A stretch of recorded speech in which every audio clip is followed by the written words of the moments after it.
this is yesterday. This is as yesterday afternoon. Pete Thamel today corrected himself a little bit. He not corrected himself, but yesterday was discussing the Pac-12 and the story he wrote that Colorado would have a special board meeting, Board of Regents, on Wednesday to discuss legal advice on a specific matter, athletics update on Pac-12, the expectation, an update on the Pac-12 deal. Above that middle part of it, he said, an update here, no vote on any matter will emerge from Colorado's executive session with its regents tomorrow, where the Pac-12 will be discussed. Colorado law states that the votes must come in a public session. Here is the agenda of that particular meeting. The agenda item, this is from Reddit College Football, Wednesday, 9 o'clock. And if you look at the bottom, what it specifically mentions, again, legal advice on specific matter, athletics, update on Pac-12. Now, the Pac-12 tournaments are going on. They are about to start in Vegas. So what is said, any closed rooms, any discussion, same thing with the Big 12 in Kansas City. Everyone's up there as the tournament starts tomorrow. And I'm sure there's a lot of discussion among administrators, AD, possibly presidents. Brett Yormark is in Kansas City and others as well. Yeah, and you would hope for the Pac-12's sake that there's an update coming on the TV deal or there's something. And we heard from ADs a couple weeks ago that they expect to hear something, but there's nothing on the table right now. And, detractors of the, of expansion or conference realignment will say that, there's a lot of misinformation out there. If there is, I do think that George Kliavkoff needs to get in front of that and say, this is misinformation.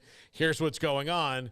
Because I do think that would help his negotiating power at this point to at least, or make everybody confident in him. Because the last thing you want people to think is that there's not stability when there is, but it doesn't seem like there is. There's been no real public show of stability from the Pac-12 other than a really poorly timed media release. And it's just so strange. While ultimately I'm still in the camp that believes that they'll get a media deal done for now, and they might even, if it's streaming heavy and they find a streamer to give them more so they can beat the average per year over the Big 12 and they beat the Big 12 and ACC, then okay. Then they'll have the third best TV deal, but the distribution's not going to be as good as the other ones. And so you might be making a little bit more money, a couple million more every year. But at the end of the day, are you getting in front of as many millions of eyes? You probably won't be. So I just think that any kind of solution, and every conference except the Big Ten and SEC has to see this in some way, shape, or form. But any type of solution the Pac-12 comes to is temporary.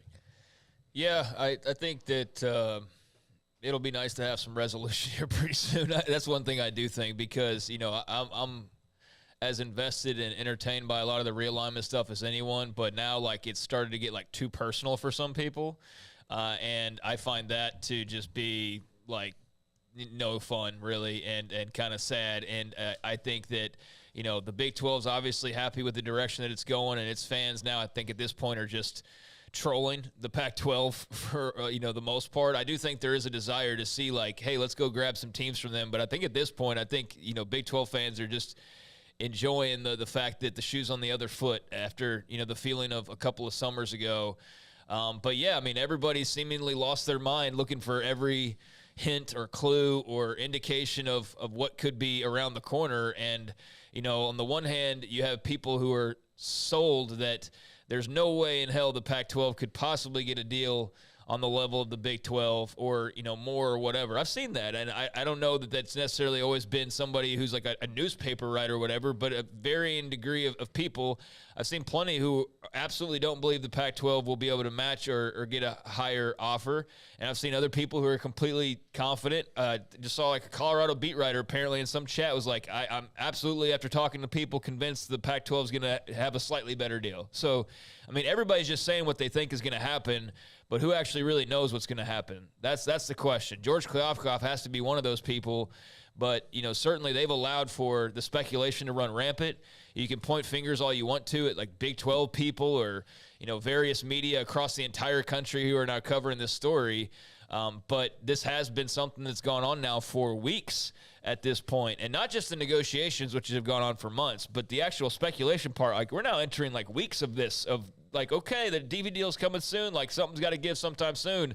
And yet another day has gone by. So it's fascinating, this whole process, and it'll be amazing to see what the end result is, and then, you know, the reaction to all of that, because there will be whatever that number is, whatever that distribution is, whoever wins or whatever on whatever side, there's sure to be a huge reaction given all of the talk and all of the buildup into this. I do have a question. If the Pac-12 as it currently sits were to beat the Big 12, I think that is notable. Is it as notable if they get a slightly better TV deal, but they also do so through adding San Diego State or SMU or some combination? Do you look at that as the exact same argument we've been having about whether the Pac will have a higher – are we talking about with new teams or as is, you think? Well, because I do think that's two different arguments. Well, you asked the question. If they add 2 teams, how can it be more than if it's what it is now without them? Well, isn't that part of – the whole thing is you would add teams that would be additive, and wasn't that the whole thing was? But those 2 teams, despite the markets they're in, add any money to what is the number that whoever is offering them in the first place. To me, it would I don't know how it could be more. To me, it would dilute it a little bit. The one thing about the Big 12, when they added the 4 schools, in the end, they got more money than when they had Texas and Oklahoma. Now, again, it would have been even more, a lot more, had those 2 stayed. But right, but why would you even be talking expansion then? Because of the numbers of teams. Because otherwise, you might have 8 to 10 teams. You don't know how many you're going to have left based on who might leave.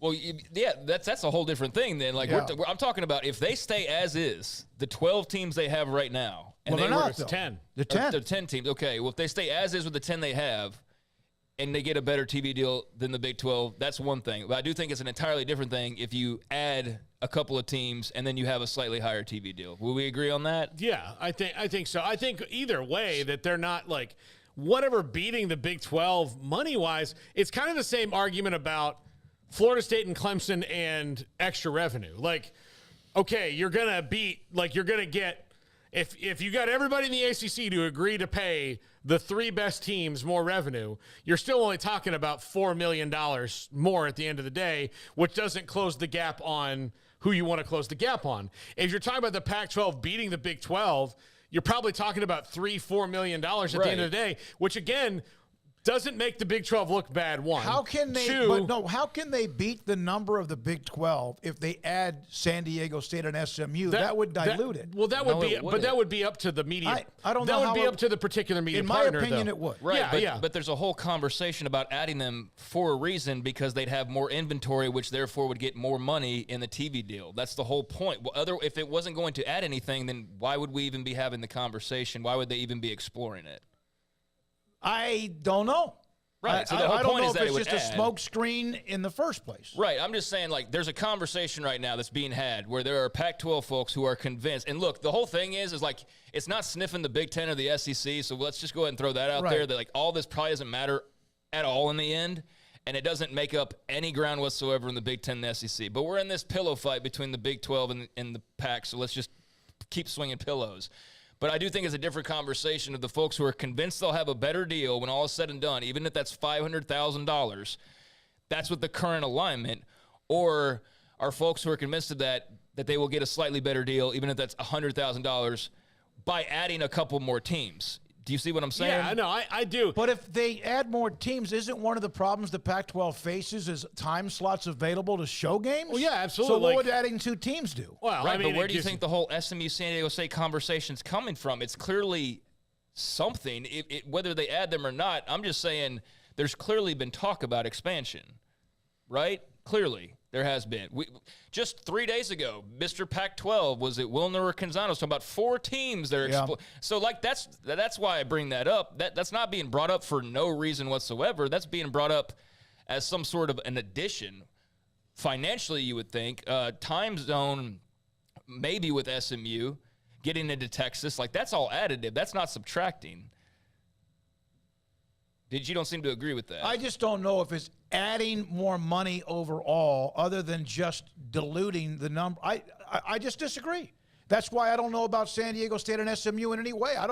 Is that to replace teams that might be leaving? Because if anybody leaves, it won't matter what they do to replace them, right? Because they've already lost 2 other teams.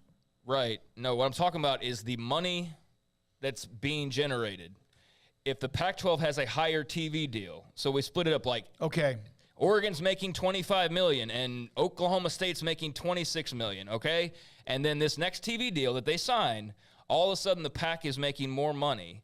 I do think there's a difference between the 10 schools as they are right now making more money, or are we talking more money from the Pac-12 point of view because they've added a couple teams and that put them over the Big 12 number, which you don't think would be additive, but then again, that's why I'm saying then what would be the point of the entire song and dance if they're not adding something? I guess the way I look at it is, will adding SMU and San Diego State be bigger than any of the teams they have left? I don't think so, but I'm not saying that it is. That's why I'm asking the question of there's a little bit of a difference between we're so strong, we don't need you, us 10 are better off without you, and you swing a slightly better TV deal versus we don't need you, you suck, we're better than you, and then landing a TV deal after adding a couple of teams like San Diego State and SMU.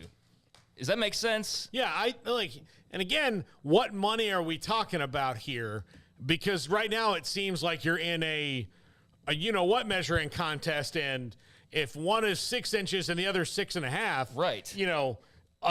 You're really not going to measure. I mean, it's really not going to matter because again, you're competing against 80 and 90 million, right? Or 60 and 75. Okay, those numbers that we see thrown out there about the SEC and the Big Ten, we're talking right now the football money.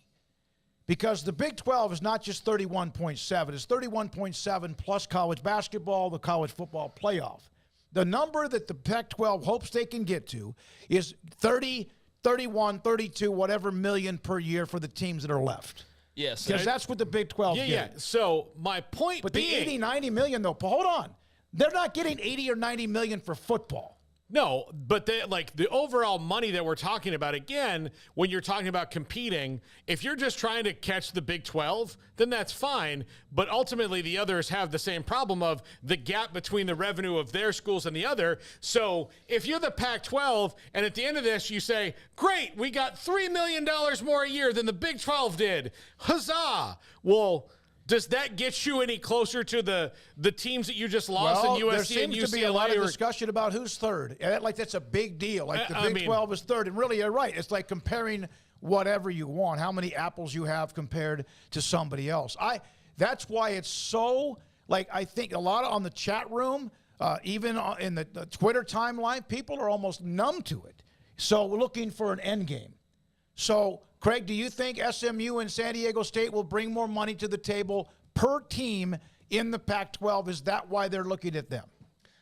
No, I don't. I was just throwing that question out there because I do think they're two different arguments. Of if you're saying right now, again, that they're going to make more money, are we talking about with the 10 or with 12? That's all the question that I was asking, really, is it because of the 10 that they currently have are worth more, or they needed to go add a couple more teams, therefore the entire speculation about 2 to 4 teams that was being reported by Mr. Trusted Source 3-4 days ago. Right. I mean, that was reported by, a prominent, I think it was Canzano, one of the 2 guys who are always, pointed towards.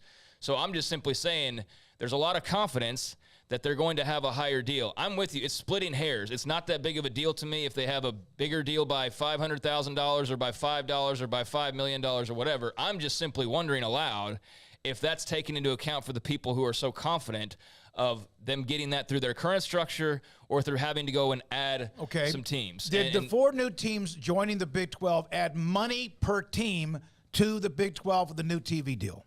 Brigham Young, Houston, Cincinnati, and Brigham Young. Brigham Young, Cincinnati, Houston, or UCF? No. So then why would San Diego State and SMU? No, probably not. Because remember, the 8 remaining schools gave money back so that the 4 incoming teams would be able to have some. So the Texas OU money is helping offset some of that or luring somebody else into the conference. Right. So then my whole thing was, so then what's the point? What's the point then? What's the point of adding them? So you're having to add them for a reason. They're adding something. Therefore, why you would add them? You're not adding them to make less money. You're not adding them to have fewer this or fewer that. So that's where, on the side of the expansion piece, that's why I'm very curious about that role in adding or staying put, because we've seen both sides of that. And the speculation continues to be on one side that, yeah, it's going to be better. And I'm just wondering aloud, because that's what we do on here, if that's, being said in mind of a bigger conference that's now expanded with a couple of teams. But I'm with you. I didn't want SMU in the Big 12. I didn't think that was going to add much. Now, would that be different for the Pac-12 because it's a brand new market and brings them more of the country, so to speak? That's what I'm curious about. I mean, there's a reason they're being talked about, and it's not because they don't add anything. Mike Bean, strength in numbers. No Cal Matt, California Matt, adding San Diego, Dallas to the conference footprint. No different than adding what the Big 12 did with the 4 schools, whether or not there's a large television footprint or not, but footprints. Biscuits and gravy responding. SMU does not carry the Dallas footprint. We've discussed that before. Houston does not carry the Houston footprint. We've discussed that before. And TCU doesn't carry the Dallas footprint, but they're valuable. It's kind of all of how you want to do it. So there we